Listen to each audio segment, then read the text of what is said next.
جو مخصوص نشستوں کے مل جانے سے پوری ہوتی ہے اور جو وہ اسٹرینتھ بنتی ہے ایک پارٹی کی۔ پھر جو پی ٹی آئی کے ٹکٹ پہ اگر کوئی آزاد امیدوار جیت بھی جاتے ہیں، ان پر دباؤ بھی آ سکتا ہے، وہ خریدے بھی جا سکتے ہیں، انہیں مجبور بھی کیا جا سکتا ہے کہ پی ٹی آئی کے علاوہ کسی اور پارٹی میں شامل کرنے کے لیے، کسی اور کی حمایت کے لیے انہیں منایا بھی جا سکتا ہے۔ یہ مشکلات پی ٹی آئی کو رہیں گی۔ دوسرا یہ ہے کہ الیکشن تک پی ٹی آئی کو اس معاملے کو سنبھالنا بھی بہت مشکل ہوگا کہ ان کے ایک ایک حلقے میں 8-8 10-10 امیدوار ہیں پی ٹی آئی کے، ان کو مطمئن کرنا، ان میں سے یہ واضح کرنا کہ کون پی ٹی آئی کا امیدوار ہے اور کون نہیں ہے، یہ بہت مشکل ہوگا۔ پی ٹی آئی کے اپنے ہی کارکن آپس میں ٹکرا جائیں گے، جس کا نقصان انہیں الیکشن میں ہوگا۔ دوسری جانب ہم دیکھیں پاکستان پیپلز پارٹی اور مسلم لیگ نون، تو ان لوگوں کی الیکشن کی اپنی تیاری اپنی جگہ پر ہے۔ نون لیگ تو اپنے طور پر الیکشن جیت کر بیٹھی ہوئی ہے اور پیپلز پارٹی اپنی جستجو کر رہی ہے۔ پیپلز پارٹی اپنی کوئی جگہ پنجاب میں بنانے کی کوشش کر رہی ہے، سندھ، بلوچستان اور کے پی کے میں، اور اپنا وہ ہوم ورک مکمل کر چکے ہیں۔ وہاں انہیں امید ہے کہ وہ اتنی سیٹیں ضرور لینے میں کامیاب ہو جائیں گے کہ آگے نون لیگ بھی اگر جیت جائے یا پی ٹی آئی جیت جائے تو ان کے بغیر وفاقی حکومت نہیں بن سکے گی۔ وہ ایک بڑی قوت کے طور پر موجود رہیں گے، ان کا اتحاد ضروری ہوگا۔ اب ہم دیکھیں کہ ان دونوں پارٹیوں نے جو ٹکٹوں کی تقسیم کی ہیں، جن امیدواروں کو ٹکٹیں دی ہیں، تو ہم آئندہ بننے والی اسمبلی میں پر نظر رکھیں جو 8 فروری 2024 کے الیکشن کے نتیجے میں بنے گی، تو وہ اسمبلی آپ سمجھیں کہ قوم کے نمائندوں کی اسمبلی نہیں ہوگی، بلکہ اس میں چند خاندانوں کی اجارہ داری ہوگی۔ جس لحاظ سے، جس طرح سے ایک ہی خاندان کے 4-4 5-5 لوگوں کو ان پارٹیوں نے ٹکٹیں دی ہیں اور ایک ہی خاندان کو نوازا گیا ہے، تو جو اسمبلی ہوگی وہ کیسے قومی نمائندگی کرے گی، عوام کی نمائندگی کیسے کرے گی؟ وہ تو چند خاندانوں کے، چند برادریوں کے مفادات کا تحفظ کرے گی۔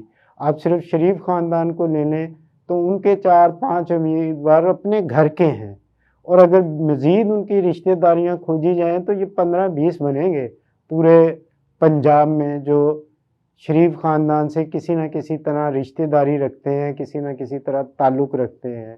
اسی طرح انہوں نے تقریباً 38 سے زائد ٹکٹیں ایسے لوگوں کو دی ہیں جو آپس میں رشتہ دار ہیں۔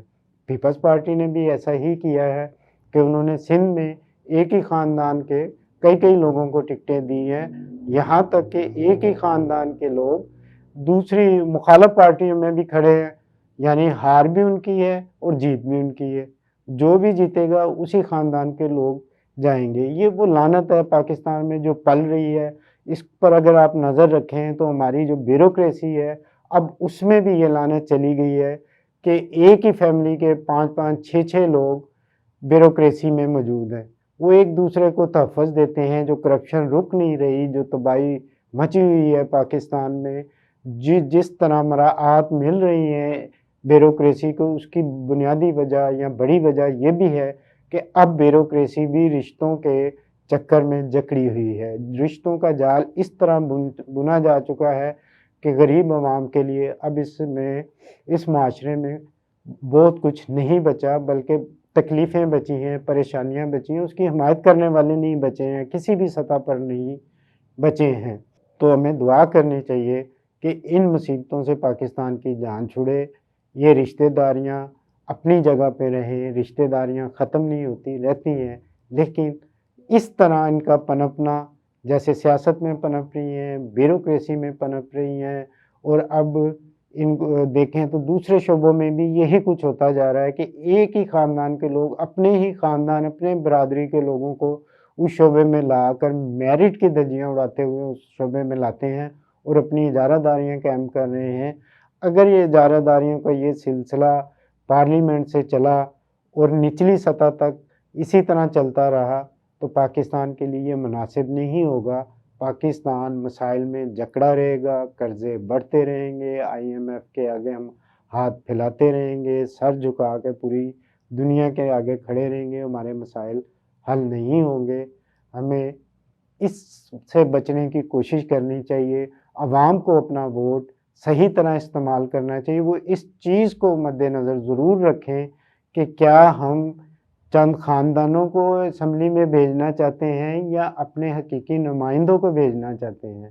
وہ امیدوار کا کردار بھی دیکھیں، اس کا ماضی بھی دیکھیں اور اپنے ووٹ سے فیصلہ کریں کہ ہمیں ذات برادریوں اور خاندانوں میں جکڑا ہوا پاکستان نہیں چاہیے، ہمیں آزاد، خود مختار اور باکردار نمائندوں پر مشتمل پاکستان چاہیے۔ یہی پاکستان کے مسائل کا حل ہے۔ اس کے ساتھ اجازت دیجیے۔ خدا حافظ۔